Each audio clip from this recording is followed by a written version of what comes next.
ko ninyo og abot ha. So actually, sudlunon ning ato ang hotel. Nice. This is our bathroom. Okay. Actually, nice ni siya, guys. So, natay mga supply sa toiletries nato. We have towels, hair dryer. Oh, actually, the nice thing is we have the bathtub. So, mo niya ako ang ipangita pag mag-hotel ko kayo, no? Musok ko niya og hot water kaysa kita kong likod. So, thanks, natay bathtub. So, mura ni siya og kada na ang apartment, bachelor's pad lang siya, guys, no? So, actually, natay mura og kitchen. So, mo niya to ang living room. So, natay kitchen. So, we have a small ref. Let's check inside. Oh, okay.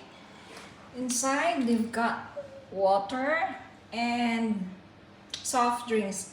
Maybe this is complimentary drinks for us. 2 bottled water. And we have the sink. So you can cook if you like, no? Natay stove. So, natay table, guys. Oh, cute. And this is our living room. Then, we have complimentary coffees, if you like. By the way, duha ka buok ato ang bedroom sa aniha. So, naay isa nga king size, which is good for 2. Another one is a smaller size. So, super single. So, I think dinhi ko sa super single. So, mo ni ang king size, guys.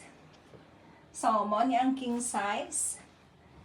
So, magdulog mo ani ni Giselle o si Arlene.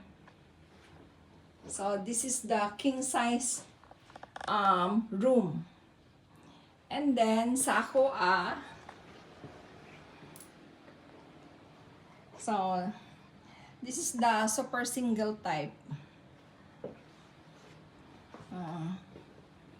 Okay, nice siya.